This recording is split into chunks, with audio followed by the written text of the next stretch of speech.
Game Design Deep Dive is an ongoing Gamasutra series with the goal of shedding light on specific design features or mechanics within a video game, in order to show how seemingly simple, fundamental design decisions are not really that simple at all.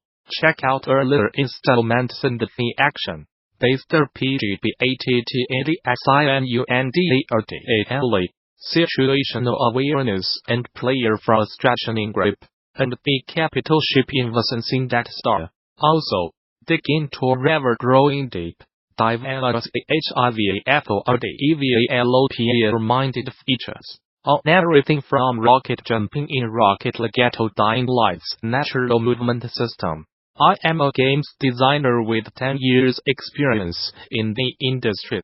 I used to work at Frontier Developments with Oli De-Vine, but we left at the beginning of last year to start our own studio. Our first project is a cooperative cooking game called Overcooked, which released on August 3rd. A Red 1, PlayStation 4 and Windows PC. A lot of games seem to add co-op mode as an afterthought. When I played lots of games where co-op simply meant to have avatars and twice as many enemies, and they almost always devolved into a race to see who could kill the next enemy or grab the next loot job. With Overcooked, we wanted to make a game where cooperation was a central pillar, a game which was much more focused on how the team works together rather than simply adding more players to a single-player experience. I want to talk through the development process for the game, calling out some of the key decisions we made and the challenges we faced developing a game which actually required players to cooperate. When we started the project, before we had landed on the concept of a kitchen, of cooking, we knew we wanted to make the game about cooperation.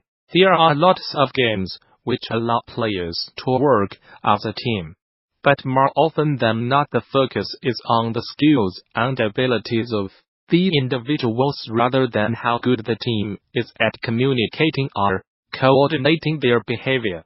I have worked in various restaurants over the years, earned my stripes spot washing and bussing tables, and kitchens have always struck me as a perfect analogy for a cooperative game, an occupation where teamwork, time management, spatial awareness and shouting are all vitally important. But how do you encourage players to work together, and how do you make that a fun experience? Prototype. Cooperation is about realizing you can achieve much more as a team than you ever could on your own. As in a real kitchen, time is one of the most important elements in our game we have to play with. The premise is simple. You have to try and deliver orders as quickly as you can or you risk upsetting your customers. You can choose to perform more actions yourself, but you quickly learn that by sharing the workload, you can drastically reduce the time it takes to achieve your goal. It's a very simple metric which players are always quick to pick upon. Many hands make light work. So our initial prototypes focused on the most basic example of this we could think of. Players were challenged to pick a pan ingredient, take it to a chopping board, add it to a plate and then serve. If they served the dish before the time ran out, they would not lose a life. As a player, when you started the level you had a choice. You could either carry the ingredient all the way around a central divide, or you could save time by passing it across the counter so your teammate could chop it for you. It's extremely simple, but in many ways, that example is at the center of our game's design. We kept the controls deliberately simple. One button to pick up, one button to interact, and a thumbstick to move. We discussed giving chefs different stats, chefs who were faster at chopping or chefs who could move more quickly. But again, we wanted the game to be more about how the team works together, so we decided to keep all players on a level playing field. We created a handful of different kitchen layouts, which played on this very simple idea of cooperation. Levels with corridors that only one person at a time could fit down. Levels which required players to relay ingredients between 3 or 4 players. It was instantly rewarding and players picked up the basics really quickly. But we also found they would, after a brief period of discussion, fall into familiar roles and comfortably complete a level simply by performing the same action on repeat until the end of the level. After the initial flurry of activity and communication, players would start to settle. Cooperation became fairly rote and cooperation unspoken. We tried several different ideas to address this, but these were the 3 most important changes we made. Disruptions. This last point was a defining moment for the game's design. We quickly realized that players enjoyed having to think on their feet and respond to the changing levels. We added a level on board the ship here. The counters would slide and change the layout of the kitchen. We built a level which would be torn apart by an earthquake, leaving players temporarily separated from one another. We added ruts, floating countertops, even moving ice floes. Suddenly players were having to really concentrate on what every member of the team was doing and stay in constant communication in order to stay on top of the chaos. More than that, they were also being forced to change their roles. Midway through a round, it's hard to remain in control of the chopping. When the chopping board has suddenly slid to the other side of the kitchen, one of the more dynamic Overcooked was set on a pirate ship. We built up an arsenal of new levels, and then yet again went back to playtesting the game with friends and at various conventions to see how they got on. We found the game had greatly improved. Players were engaging a lot more. There was a lot more communication and people were just generally enjoying themselves. We felt a lot more confident with the direction the game was taking. But there were a number of issues we still had to address which challenged the goal of the project. I want to just go through some of the key issues now, to give a sense of how we adapted the game for team play.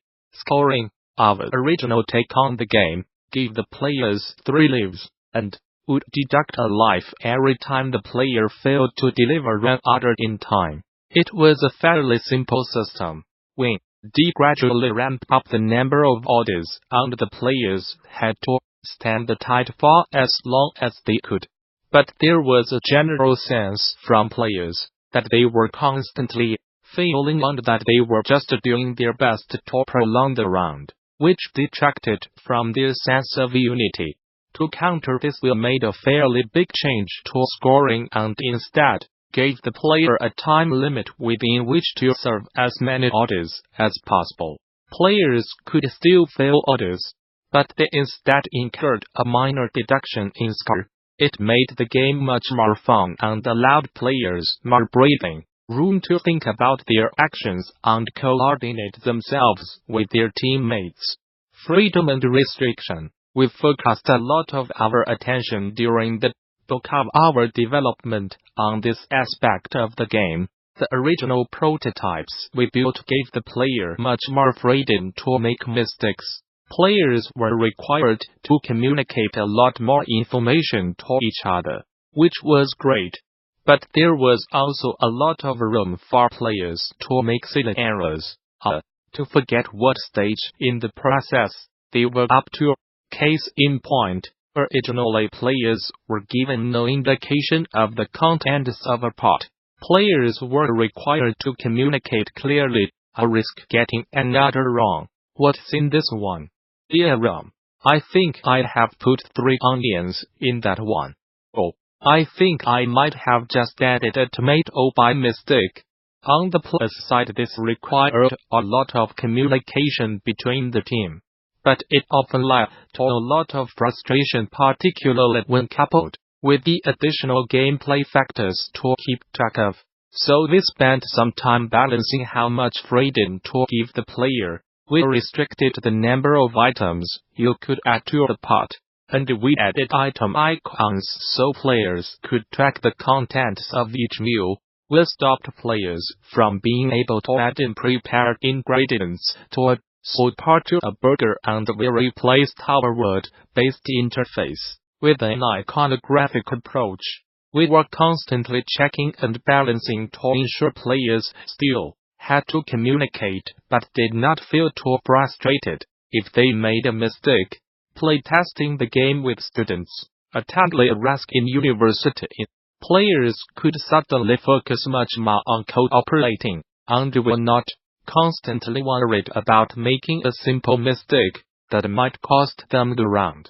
Level design. Every new level we created would always work backwards from the experience we wanted the players to have. We tried to think of unique situations which would create interesting and unique cooperative experience. What if the players were separated and had to pass ingredients using a conveyor belt? What if players had to open doors for one another? What if the cooking stations moved around? What if you had to ferry ingredients between kitchens using a space shuttle?